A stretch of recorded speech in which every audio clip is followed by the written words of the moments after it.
Hello guys मैं आज आपनाक देखाम RPO appointment इनक्वायरीत केनेके apply करिब।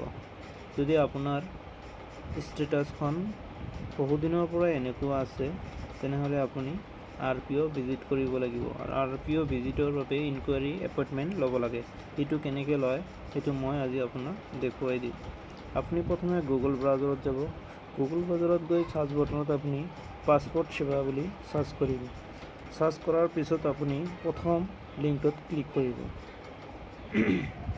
প্ৰথম লিঙ্কত ক্লিক কৰাৰ পিছত আপনাৰ স্ক্ৰিনত এনেকুৱা এটা পপ আপ আহিব, এটো ক্যান্সেল কৰব। ক্যান্সেল কৰাৰ পিছত আপনি ওপৰৰ 3 ডট ক্লিক কৰব। 3 ডট ক্লিক কৰাৰ পিছত ইয়াত লগইন বুলি আছে অপশন আৰু এটা আছে ৰেজিষ্টাৰ। আপনি লগইনত ক্লিক করব।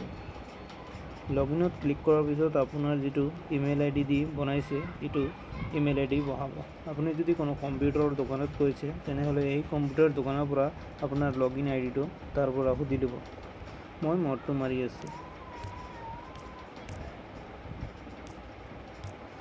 মাৰাৰ পিছত তলত কন্টিনিউ বুলি আছে তাত ক্লিক কৰিব।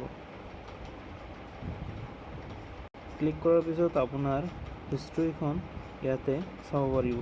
Submitted application. আপনি এটা কাম কৰিব, আপনাৰ ভিউ লিখা আছে তাত ক্লিক কৰি ইয়াত চাই আছে আপোনাৰ গোটেইখিনি নাম, ৰেফাৰেন্স নাম্বাৰ, ফাইল নাম্বাৰ গোটেইখিনি আছে। আপুনি তলত চাই আছে এপ্লিকেশন, চেক ইউৰ এপ্লিকেশন। দ্বিতীয়তে আছে পেমেন্ট এণ্ড এপইন্টমেন্ট। আপুনি পেমেন্ট এণ্ড এপইন্টমেন্টত ক্লিক কৰিব। ইয়াত ক্লিক কৰিব।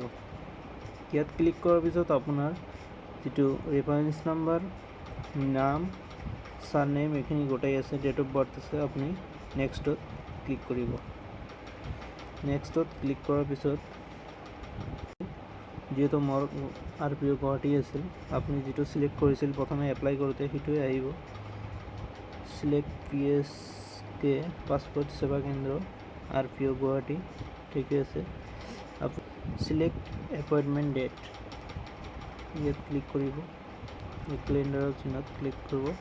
ক্লিক কৰাৰ পিছত ইয়াত আছে 2025 সেপ্টেম্বৰৰ 1 তাৰিখৰ আগত এপইন্টমেন্ট ডেট নাই, এইকাৰণে 1 তাৰিখে ল'ব লাগিব।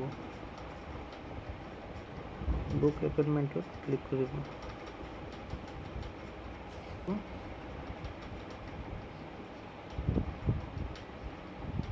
ইয়াত তলত আছে print enquiry appointment receipt, print কৰি ল'ব।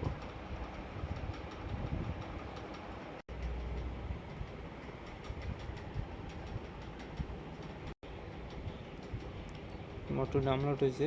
আপনি এনেকে এপইন্টমেন্ট বুক কৰিব পাৰিব। Thank U.